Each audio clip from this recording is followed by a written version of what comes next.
안녕하세요. 이쌤입니다. 중2과학 1단원 물질의 특성 6강 용해도차를 이용한 분리 시작하겠습니다. 용해도차를 이용한 분리 1. 재결정 순수한 고체에 소량의 불순물이 섞인 물질을 온도에 따른 용해도차를 이용하여 순수한 결정을 넣는 혼합물의 분리 방법입니다. 이때 용해를 하고 냉각을 시키고 여과하는 과정을 몇 번이나 반복을 해서 순수한 결정을 얻습니다. 1. 용해도차를 이용한 분리는 용해도차가 큰 고체와 작은 고체 혼합물을 분리할 때 이용합니다. 이 과정은 고체 혼합물을 용매에 녹인다, 용해 과정을 거칩니다. 다음 온도를 낮춥니다. 냉각을 시킵니다. 그리고 여과를 하는데 여과 후에 용매를 증발시키고 이 과정을 여러 번 반복하게 되면 순도를 높이게 됩니다. 이런 과정으로 혼합물을 분리합니다. 이때 재결정, 분별결정이라는 용어가 있습니다. 재결정은 한 가지 물질에 소량의 불순물이 섞여 있을 때 이 한 가지 물질의 순도를 높일 때는 재결정을 사용합니다.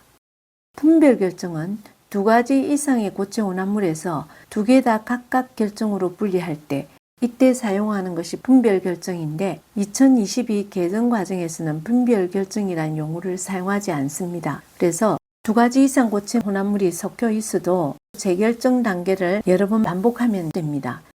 그래서 재결정은 순수한 고체에 소량의 불순물이 섞인 물질을 온도에 따른 용해도차를 이용해서 용해, 냉각, 여과 과정을 반복해서 순수한 결정을 얻는 혼합물의 분리 방법입니다.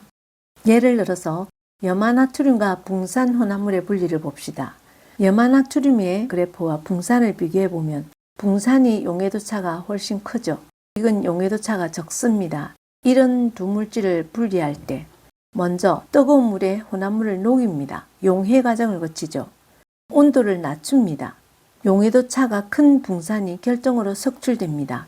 이런 과정을 이행하는 거죠. 용해를 시키면 모두 다 같이 다 녹였습니다. 녹인 다음에 20도씨 정도로 냉각을 시키면 붕산은 이거밖에 못 녹죠. 나머지 녹아있던 이 물질들은 모두 결정으로 석출되죠. 염화나트륨은 이 온도에서 아직도 녹아 있습니다. 결정으로 석출되는 것은 용해도차가 큰 물질이 먼저 석출이 되는 겁니다. 이걸 좀 더 구체적으로 보겠습니다.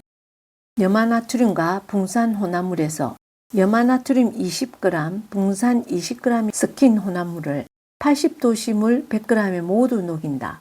80도씨 물에서는 붕산은 20보다 많은 양을 녹일 수 있습니다. 염화나트륨은 37 정도를 녹일 수 있죠. 20g은 모두 물 100g에 모두 다 녹습니다. 모두 녹인 다음에 20도씨로 냉각을 시킵니다.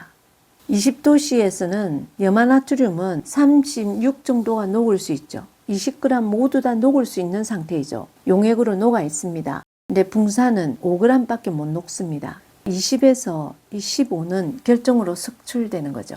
결정으로 석출된 것을 이 거름장치에서 결정이 섞여 있는 이 혼합 용액을 깔때기에 거름 종이를 넣어서 이렇게 부어주면 용액은 전부 밑으로 빠져내려가고 석출한 결정은 여기 걸리는 거죠. 순수한 붕산 결정을 얻을 수 있습니다. 질산칼륨과 황산구리 2 혼합물을 분리해 봅시다. 질산칼륨 40g, 황산구리 3g이 섞인 혼합물을 가열해서 물 100g에 모두 녹입니다. 한 60도씨로 가열을 했다고 한다면 60도씨에서 질산칼륨은 109.2까지 녹을 수 있으니 40g은 모두 녹습니다. 황산구림은 60도씨에서 40.4까지 녹을 수 있습니다. 3g은 모두 녹았죠. 가열을 했더니 40도씨만 하더라도 모두 녹을 수 있습니다. 녹인 용액을 0도씨까지 냉각을 시켰습니다. 냉각을 시켰더니 질산칼륨은 13.6밖에 못 녹습니다. 40g을 녹였는데 13.6밖에 못 녹으니까 요만큼은 결정으로 석출되겠죠. 그래서 40g에서 13.6을 빼주면 26.4g이 결정으로 석출됩니다. 냉각 용액을 거름장치에서 여과를 시켰습니다. 거름장치에서 여과를 시켰더니 26.4g은 결정으로 석출됩니다. 용해도차가 큰 물질이 결정으로 석출됩니다. 결정으로 석출되는 것은 용해도차가 큰 질산칼륨입니다. 용해도차가 큰 고체와 용해도차가 작은 고체를 용해, 냉각, 여과 과정을 반복하면서 순수한 결정으로 분리할 수 있습니다. 용해도차를 이용한 분리의 예를 봅시다. 천일염에서 순수한 소금 얻기, 정제 소금을 얻는 방법입니다. 불순물이 섞인 천일염을 물에 녹입니다. 용해시키죠. 이걸 거름장치로 여과합니다. 거름장치로 여과하면 이 깔때기 속에 불순물이 남겠죠. 소금물은 아래로 이렇게 내려가겠죠. 불순물이 걸려지고 녹은 소금물은 증발을 시킵니다. 증발을 시키면 안에 순수한 소금이 남겠죠. 그래서 좀 더 순도가 높은 소금을 얻을 수 있습니다. 천일염에서 순수한 소금 얻기는 용해도차를 이용한 분리입니다. 사탕수수에서 설탕을 분리하는 방법은 사탕수수를 얻게 해가지고 즙을 냅니다. 그 즙을 가열, 건조 등 과정을 거쳐서 설탕을 분리해내는 방법, 이것도 용해도차를 이용한 방법입니다. 문제를 풀어봅시다. 1번 물질의 온도에 따른 용해도차를 이용하여 순수한 결정을 얻는 혼합물의 분리 방법을 무엇이라 하는가? 재결정입니다. 2번 다음은 불순물이 섞인 질산칼륨을 뜨거운 물에 모두 녹인 후 냉각하여 거름장치에서 걸러서 순수한 질산칼륨 결정을 얻는 과정이다. 용해, 냉각, 거름 과정을 거쳤습니다.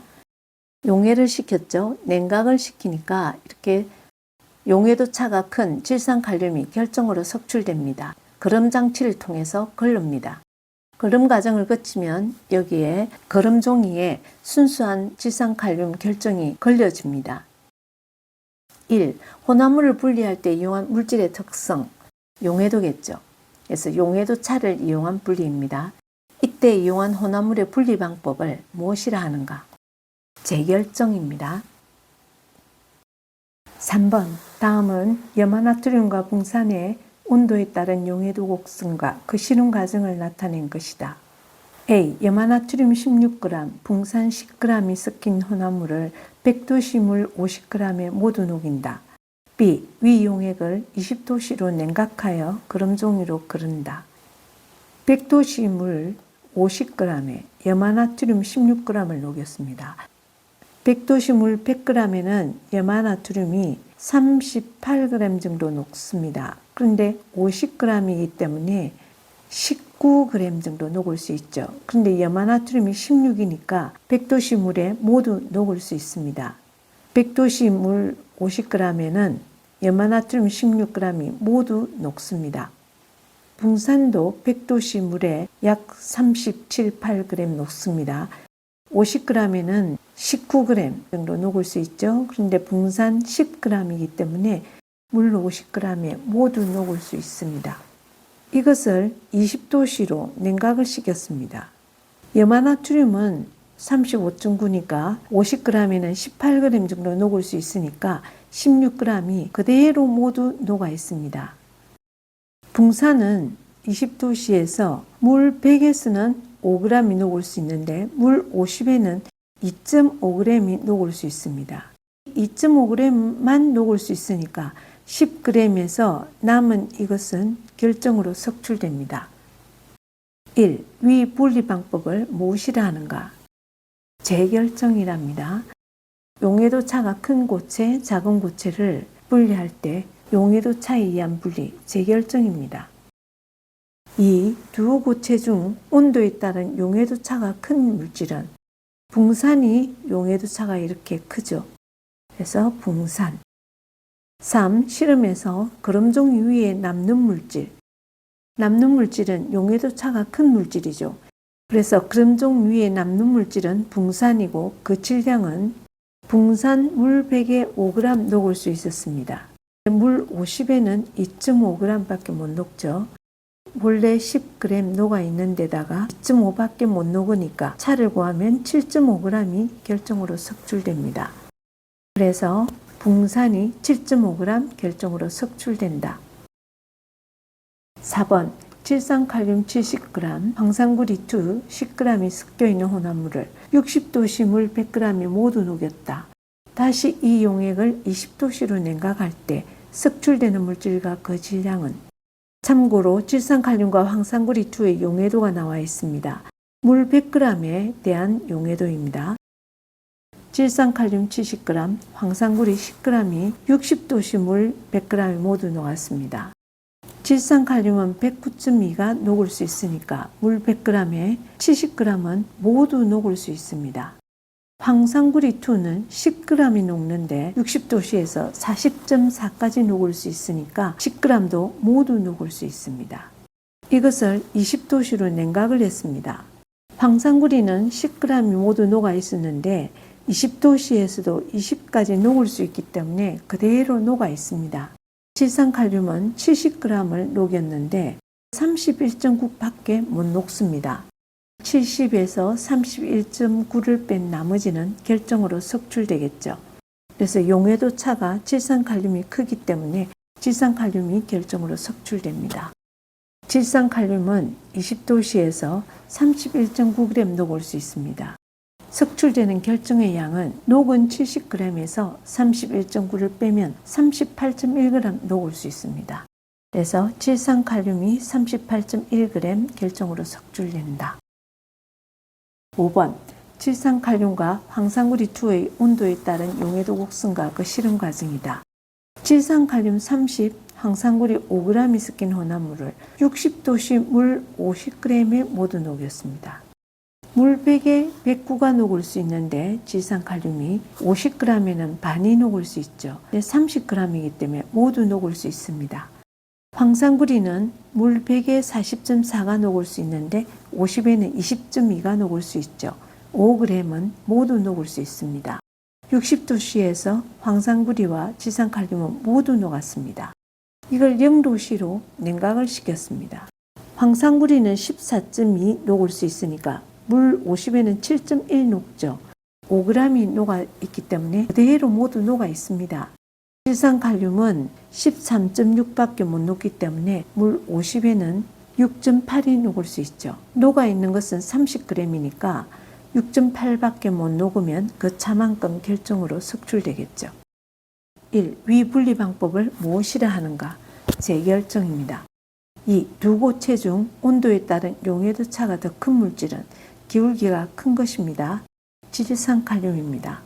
실험에서 그럼종 위에 남는 물질은 용해도 차가 큰 질산칼륨입니다. 그 질량은 질산칼륨은 물 100에 13.6, 물 50에는 그 반 6.8g 녹을 수 있다. 질산칼륨은 원래 30g 녹아 있었습니다. 6.8밖에 못 녹으니까 이만큼 결정으로 석출됩니다. 30-6.8은 23.2, 질산칼륨 23.2g이 결정으로 석출된다. 6번 아래 혼합물의 분리에서 용해도 차를 이용한 것을 체크하시오. 1. 흐르는 물에 흔들어 모래와 흙에서 사금을 채취한다. 밀도차에 의한 분리입니다. 틀렸습니다. 2. 염화나트륨과 붕산이 섞인 혼합물의 분리. 용해도 차에 의한 분리죠. 맞습니다. 천일염에서 순수한 소금 얻기. 용해도 차에 의한 분리죠. 원심 분리기를 위한 혈구와 혈장으로 혈액 분리. 밀도차에 의한 분리라서 틀렸습니다. 5. 사탕수수에서 설탕 분리. 용해도 차에 의한 분리 맞습니다. 여기까지입니다.